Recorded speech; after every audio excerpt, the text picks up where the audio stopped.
Now to the fallout growing this morning from that bombshell resignation. Defense Secretary James Mattis telling the president he's stepping down.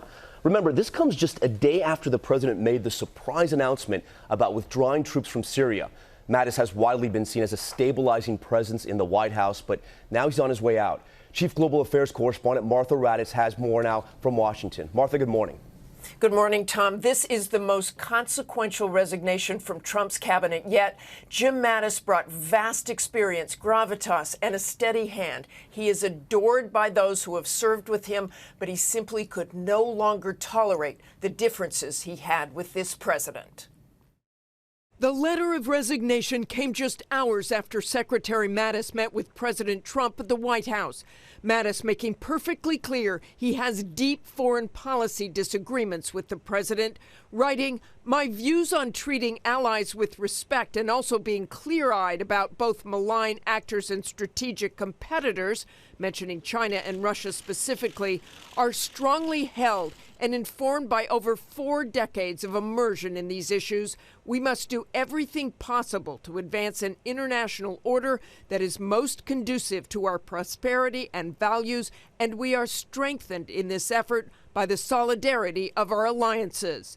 Ending his letter with this: "Because you have the right to have a Secretary of Defense whose views are better aligned with yours on these and other subjects, I believe it is right for me to step down from my position."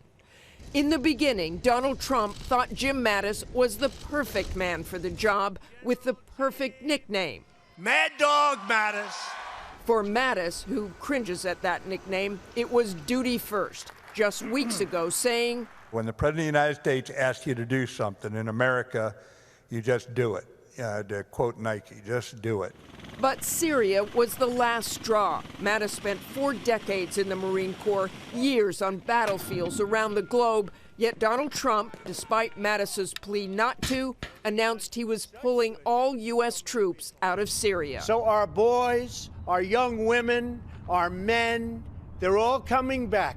And they're coming back now. Trump is also planning to substantially reduce U.S. troops in Afghanistan. The president had hinted that he and Mattis aren't always on the same page. I think he's sort of a Democrat, if you want to know the truth. But General Mattis is a good guy. We get along very well. He may leave. I mean, at some point, everybody leaves. But the reaction to Mattis's resignation was deep concern that his departure will leave the White House with an unpredictable president unchecked. Overnight, Majority Leader Mitch McConnell, who has been infamously careful to avoid criticizing the president, releasing a powerful statement, reading, "I am particularly distressed that he is resigning due to sharp differences with the president on these and other key aspects of America's global leadership," putting him in sync with his Democratic counterpart. Everything that indicates stability, everything that indicates strength, everything that indicates knowledge is leaving this administration. General Kelly, General Mattis, so many others. McMaster, exactly. There is chaos now in this administration. As for that drawdown in Afghanistan, that could begin soon as well. We currently have 14,000 troops there. Trump is expected to reduce that number by half, if not more.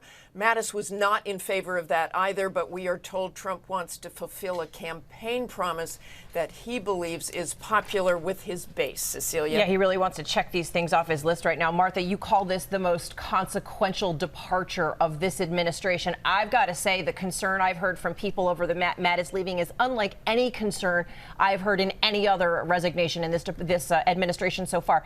He was really seen as a stabilizing force in this administration. Absolutely, Cecilia. There is an unease now at the Pentagon and abroad. I can't stress enough how much of a stability factor Mattis is seen as in the national security world and how much the troops admire him. He is staying on until the end of February, but clearly he will have very little influence. President Trump said he will name a replacement soon. Cecilia. Okay, Martha, thanks. Hi, everyone. George Stephanopoulos here. Thanks for checking out the ABC News YouTube channel. If you'd like to get more videos, show highlights, and watch live event coverage, click on the right over here to subscribe to our channel. And don't forget to download the ABC News app for breaking news alerts. Thanks for watching.